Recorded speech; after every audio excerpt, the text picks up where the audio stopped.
Cool. Hey guys, so this is the second time on Sunday, and you all know that we people we MBA guys love to talk, right? And we love to talk to different people all around. And today I have got an honor to actually host Mr. Udit Bhatia with me. He's actually working as a program manager for Bosch and is an alumnus of the prestigious IIFT Delhi, and he's an engineer by background. I welcome you, Udit, and thank you for joining us. Yeah, thanks a lot for having me, Rishikesh. Right. Nice to be So here. Udit, yeah, Udit. So so how is your time going on? Like, is it a work from home or you're going to office? So I started going to office for most of March. I was in office, um, and we had a hybrid workplace model. Because Bosch being a manufacturing organization, it's the transition to 100% work from home sometimes doesn't really meet the needs of the business. So though it was not a mandate, but I wanted some change in my life, and because of that, I just wanted to just be there with the team and just see the office environment after more than 12 months. But now, considering the situation is worsening, it's back to work from home at Bosch. So it's back to work from home. Yeah. So what difference do you see, Udit? Like maybe managing your team, or maybe talking to different other people. Working from home. Is it a difficult stuff, or is not that difficult?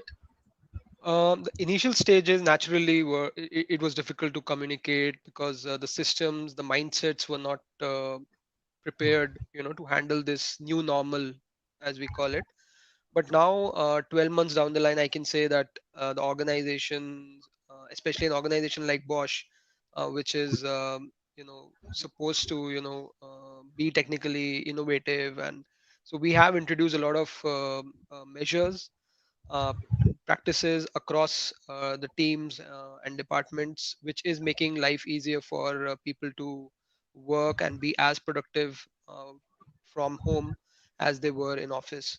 So now I see it is possible to work with more efficiency, and I see lesser issues now in communicating with the different team members. Right. And what about Udit? Like the bosses who used to micromanage.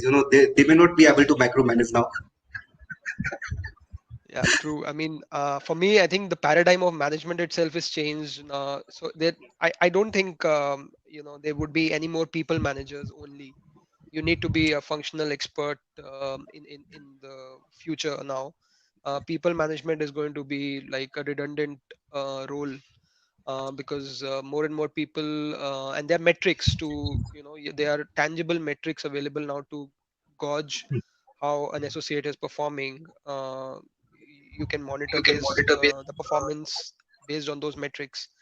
So micromanagement, of course, was always frowned upon, and now it is even going to be kind of on its last legs post the COVID. Got it, got it. And I was going through a profile, like, I was stalking your profile for quite some time, for like last 5 minutes. And I actually found out is that you were a consistent topper, throughout your school. And then even inside your engineering college, you were amongst the top. So, I, I don't think I mentioned that I was a topper in my engineering. Yes, I was amongst the good students. At least in school, I would say that I was amongst the students who used to study and front bencher and those kind of things which we all in our culture is sometimes or even mocked at, being a front bencher and a teacher's favorite. But I was never like a outright topper or anything, and I never really aspired to be like the top. I always wanted to be amongst the good students seriously, but these rankings and all were never my cup of tea. So yeah. so you were like, you never used to compete. You were like, "Ki, I have to do my level No, I best," was and then competitive. Yeah, I was competing with myself, trying to get better, but it was never like rank one and I have to, some always come first at the cost of everything. So that was never the intention. I wanted to get better, and I still, I mean, all of us want to get better in life. That is how we evolved. So it was always competing with myself, trying to do something more. How can I improve my skills and things Right. like that. Yeah. So, since you were doing pretty well, inside your school days and, in your 11th and 12th, so there would be a lot of expectations from you, like, you will get into IITs, or maybe, get into Yeah. the top two, three institutions, engineering institutions, maybe. So what happened, like, while you must have prepared for your engineering entrance exam? Yes. Yeah. Yes. The fact is that I was not able to deliver as per the expectations in IIT JEE and even the All India Engineering Entrance exams. My ranks were not worthy enough of getting into the tier one colleges. But I was happy that at least I got into a decent college, which was not like a tier one college, but I made the most of that opportunity. I tried to diversify my domain in a way that I was part of the quiz society. I was part of the IEEE chapter of my college. I also participated in a lot of quizzes. And being in Delhi, um, it was it was a great experience to be able to participate in a lot of these fests of Delhi University and other universities, IIT, DTU, and things like that. And because of that exposure, I also expanded my network. So I made the most of what I could uh, get. Uh, you know, um, so Yeah. yeah, Yeah.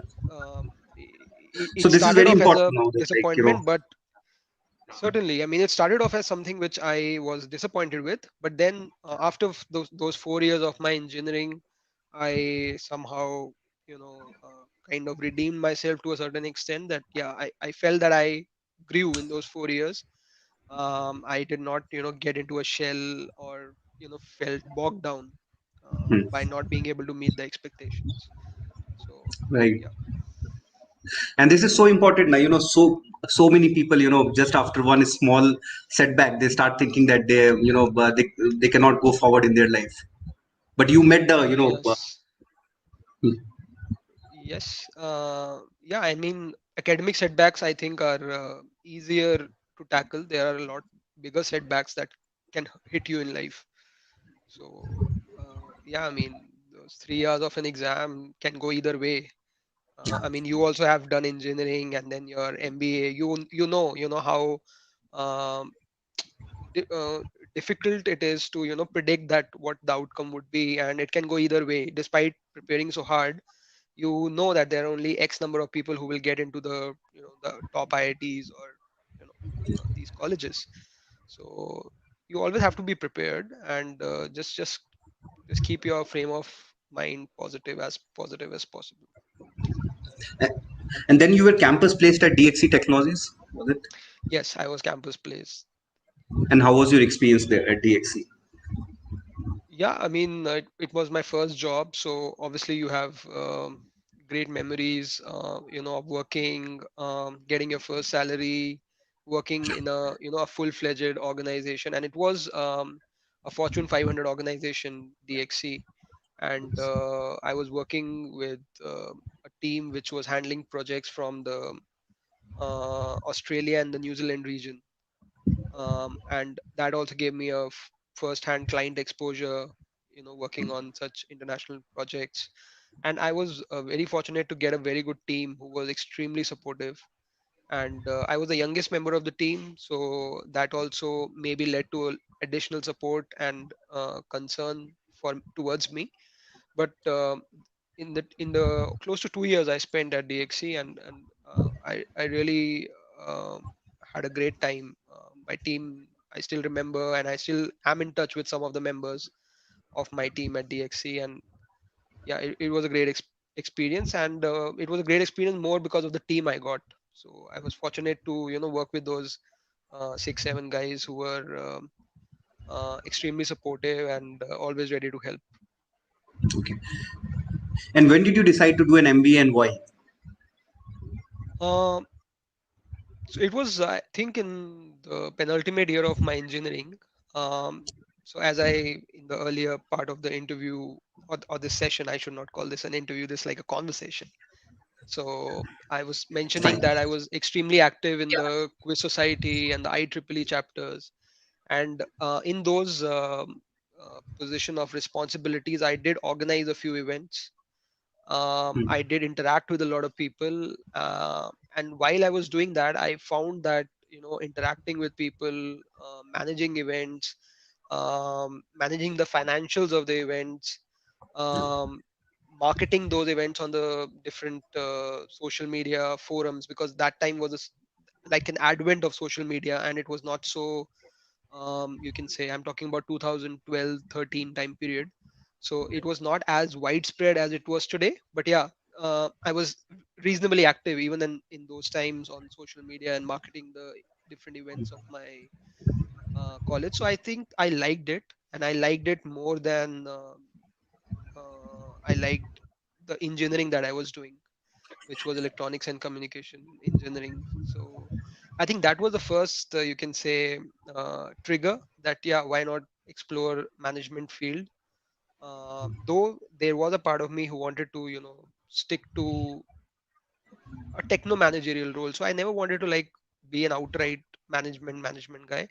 I always wanted that engineering should be, um, at somewhat related to it. So now when I look at my career in hindsight, yes, I am at Bosch, so I am in a techno managerial role.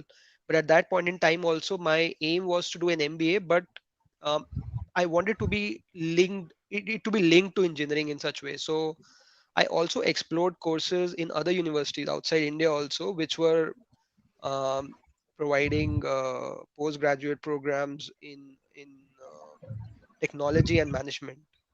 mm, Um, there are some courses. I think it is Masters in Engineering Management, yeah, offered by some universities in mm, Australia, in the US, even in UK.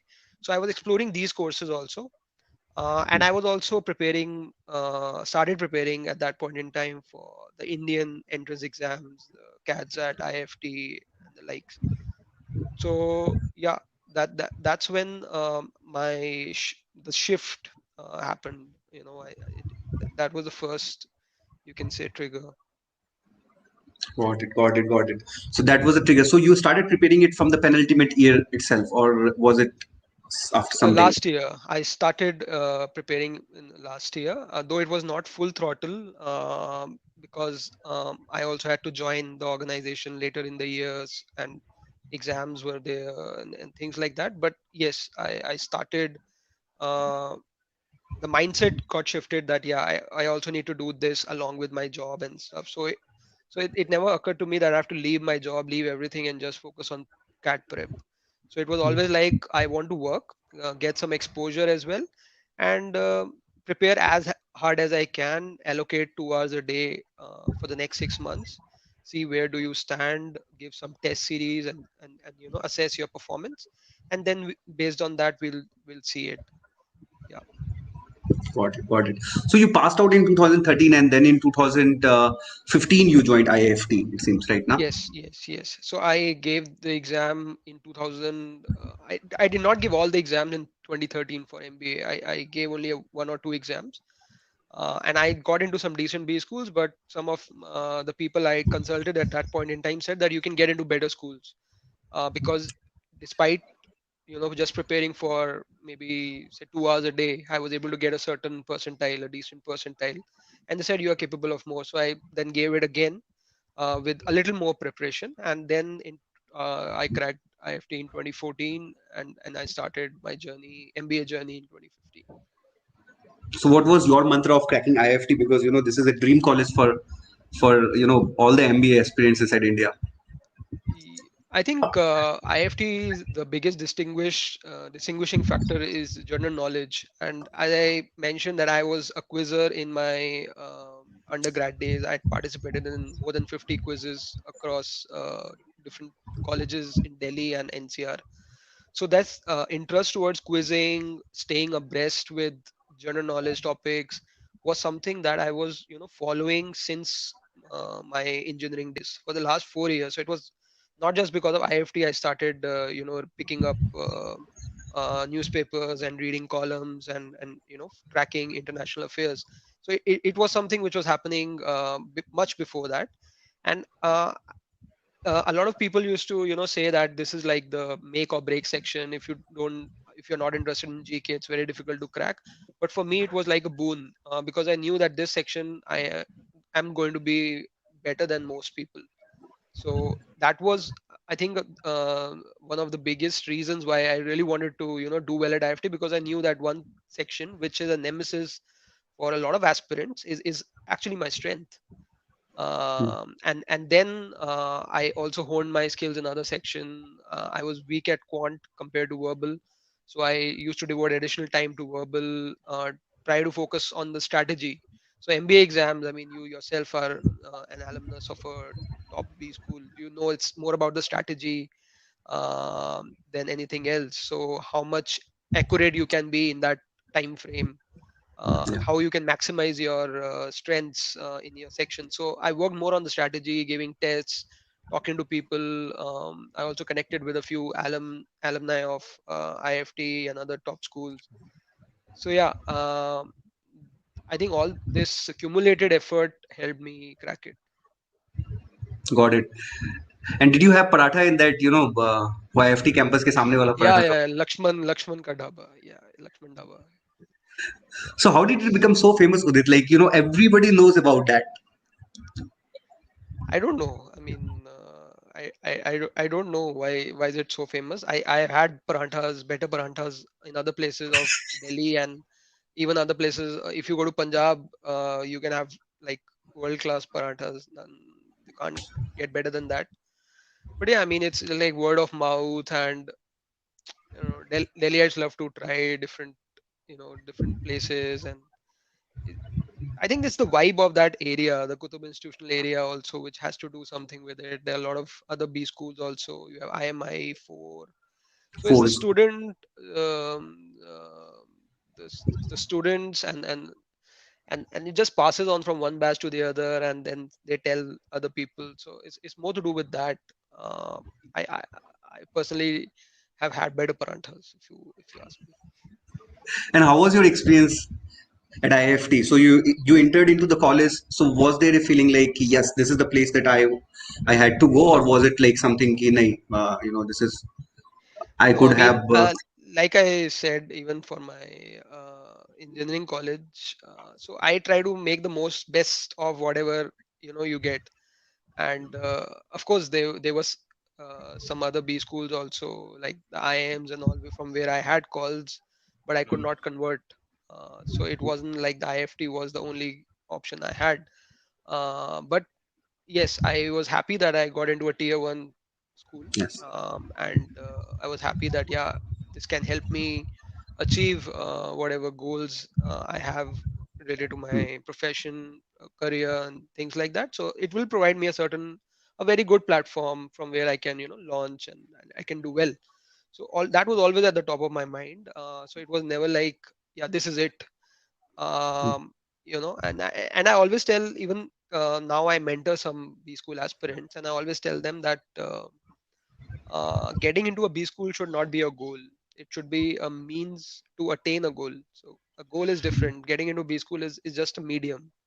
So for me, IFT was a good enough medium, to help me in my career. And I was reasonably excited while I was entering it. Yeah. Yeah, got it.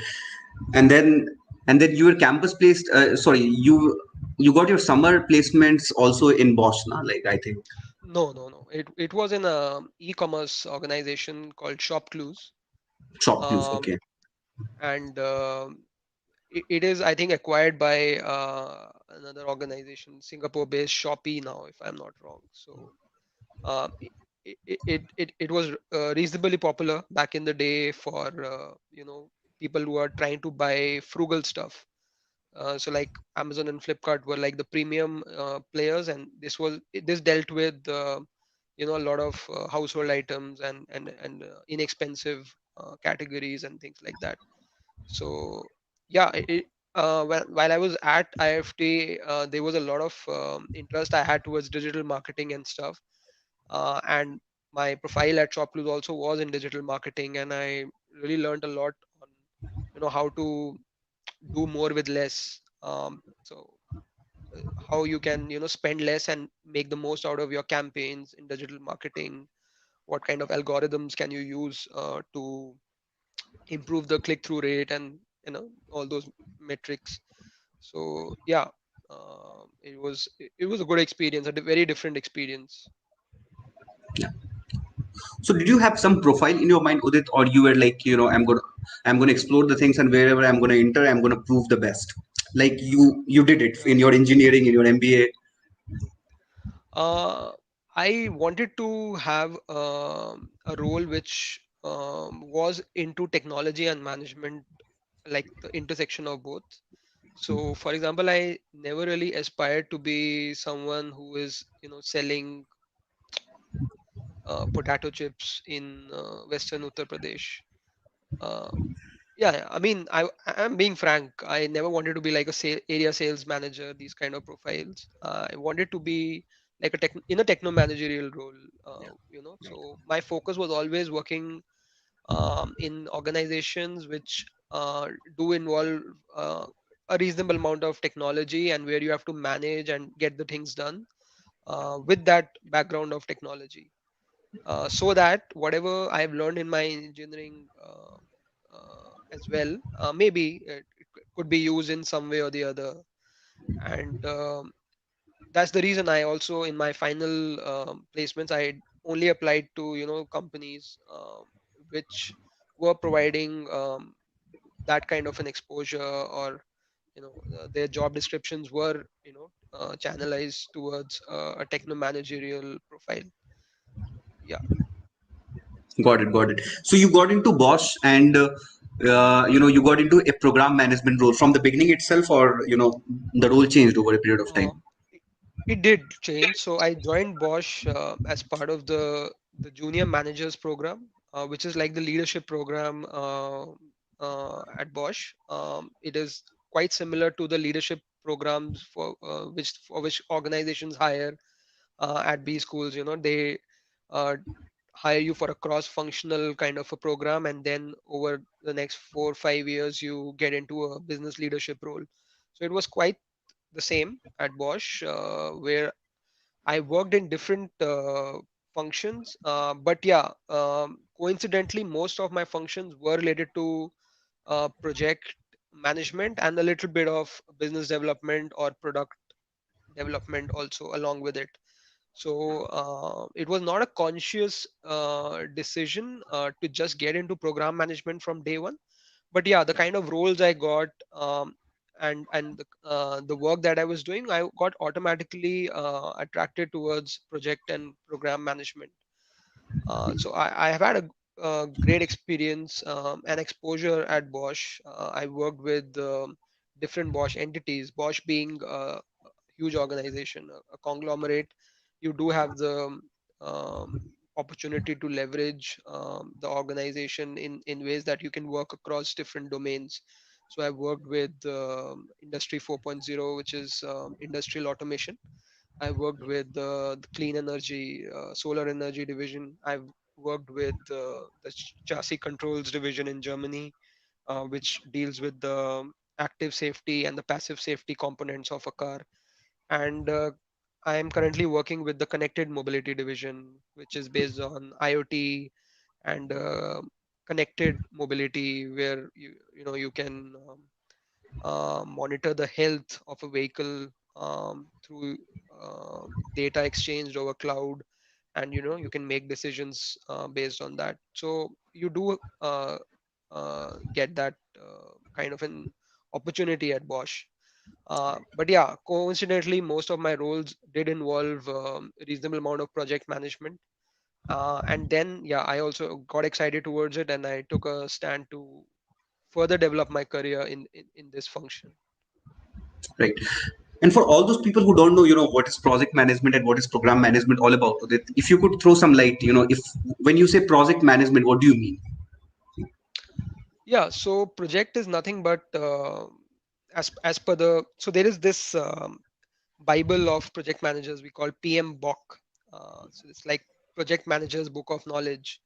So it's nothing but as per the Project Management Institute, PMI, which is the body which regulates the practices and frameworks for project management. It decides how globally a project manager's growth can be, charted out, and what kind of certifications they can do. So as per that book, a project is nothing but a temporary endeavor which is undertaken to achieve a goal.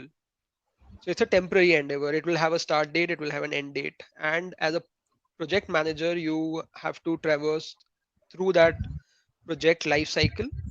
You have to undergo, ensure that all the milestones in that project, there are different milestones in the project related to quality, related to cost, related to schedules which need to be accomplished, and then you have to formally close that project, ensuring that the promised deliverable or the statement of work is delivered to the end customer. So a project manager is nothing but someone who has to govern this entire project life cycle and has to orchestrate between different stakeholders, because a project is not going to be um, something which can be done by maybe one or two people. It is, especially in an organization like Bosch, you have multiple stakeholders and suppliers and sub suppliers, and um, there is a lot of orchestration needed so that you can have your project as seamless as possible. So you are nothing but the, like a CEO of that project life cycle.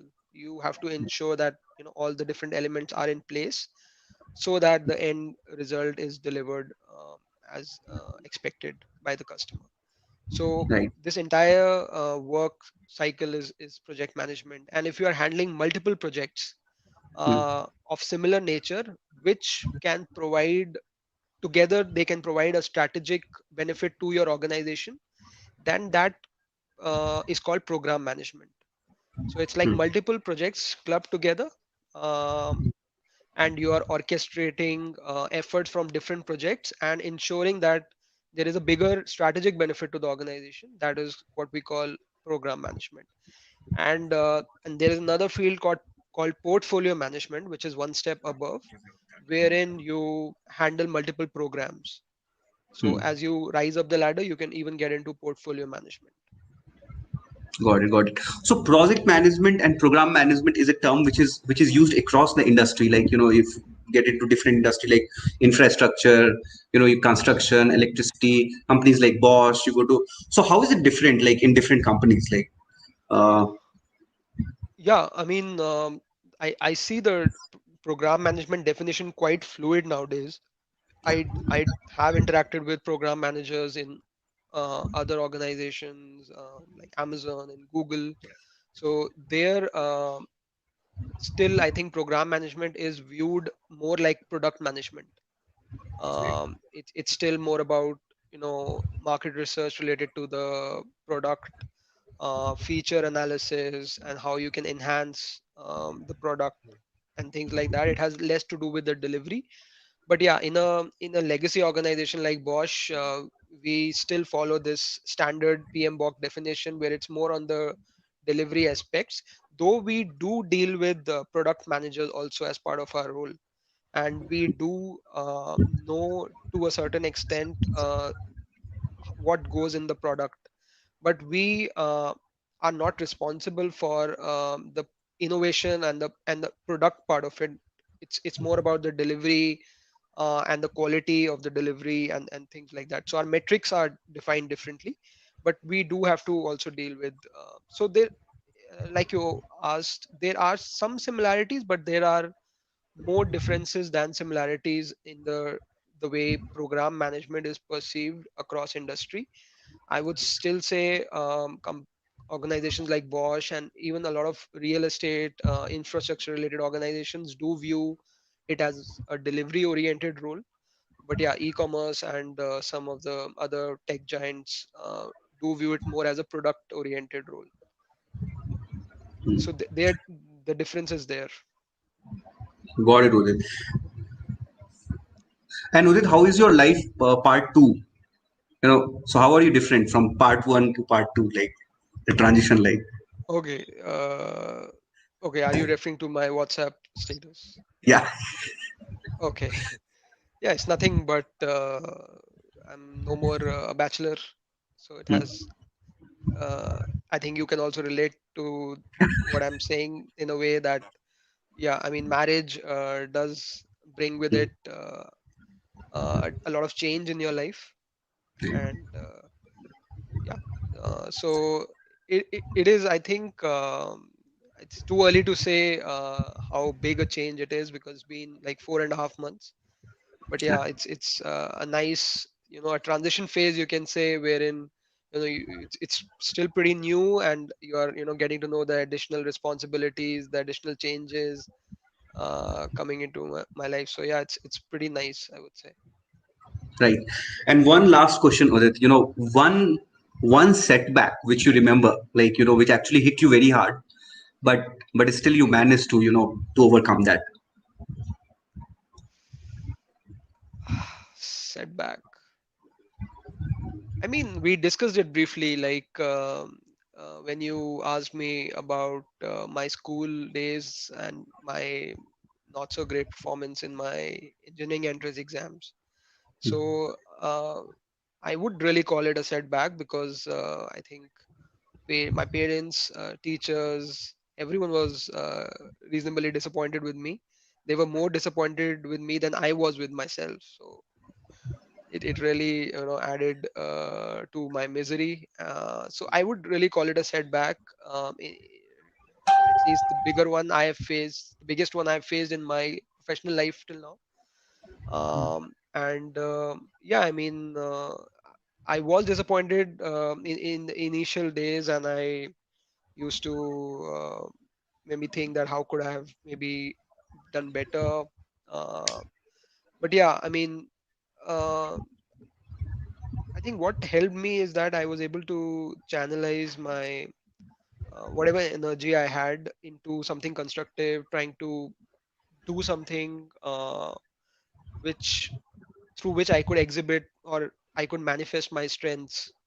So I never really focused on what I couldn't do because I knew that, yeah, I have some weaknesses, and that was like the results in the engineering entrance exams was like a mirror to me that, yeah, I do lack some things, but I focused on things which I'm good at, and I kept on trying more and more towards it.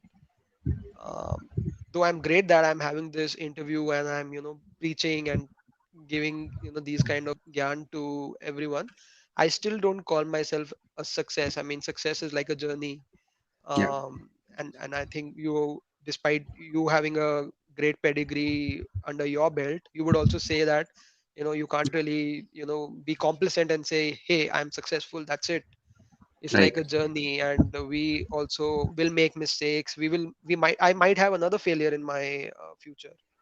Yeah. But Absolutely. this experience that I've had right after school, where I was unable to accomplish something which was expected from me, acted as some as an incident which motivated me to channelize my energies towards something which I'm capable of, and trying to harness it again and again by meeting people, different kind of people, by participating in more and more events and competitions, and whatever I could get my hands on. It could be, I was good at writing, so I participated in a lot of freelance writing gigs, and I also have written for some very reputed blogs, Hmm. online, websites online, and quizzing was something which really helped me, and it also was something which was extremely helpful in my IFT, cracking the IFT entrance, as I mentioned.